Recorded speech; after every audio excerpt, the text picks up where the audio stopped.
জনবল সংকট আর নানা অব্যবস্থাপনায় বেহাল বান্দরবান সদর হাসপাতাল, মিলছে না কাঙ্ক্ষিত চিকিৎসা সেবাও।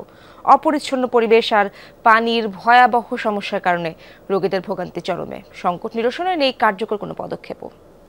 শিয়া বাটার, অ্যালোভেরা ও ভিটামিন ই সমৃদ্ধ লিলি বিউটি সোপ। এটি বান্দরবান সদর হাসপাতালের চিত্র। ডেঙ্গু, ম্যালেরিয়া, ডায়রিয়া আক্রান্ত সহ সব রোগীকে রাখা হয়েছে একই কক্ষে। তার উপর বেশ কিছুদিন পানির ভয়াবহ সংকট, বিদ্যুৎ নিয়েও ভোগান্তির শেষ নেই। জেলা সদরের একমাত্র সরকারি হাসপাতাল, ফলে আশেপাশের সব উপজেলা থেকে প্রতিদিন শতাধিক রোগী আসেন, কিন্তু নানা অব্যবস্থাপনা এবং চিকিৎসক ও যন্ত্রপাতি সংকটে মিলছে না কাঙ্ক্ষিত সেবা।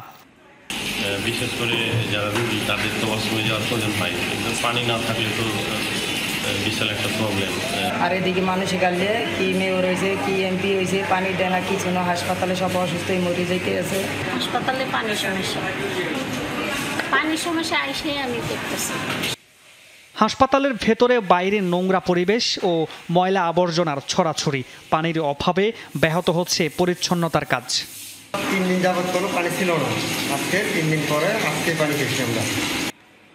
সংকট এবং সীমাবদ্ধতার কথা স্বীকার করে ঊর্ধ্বতন কর্তৃপক্ষকে অবহিত করার কথা জানান দায়িত্বরত কর্মকর্তারা। পানির সমস্যাটা প্রবল, তো আমাদের হাসপাতালটাও কিন্তু তার বাইরে কিছু না।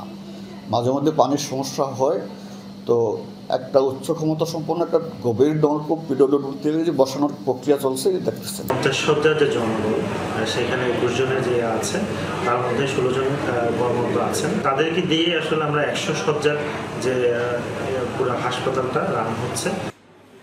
মামুনুর রশিদ, যমুনা নিউজ।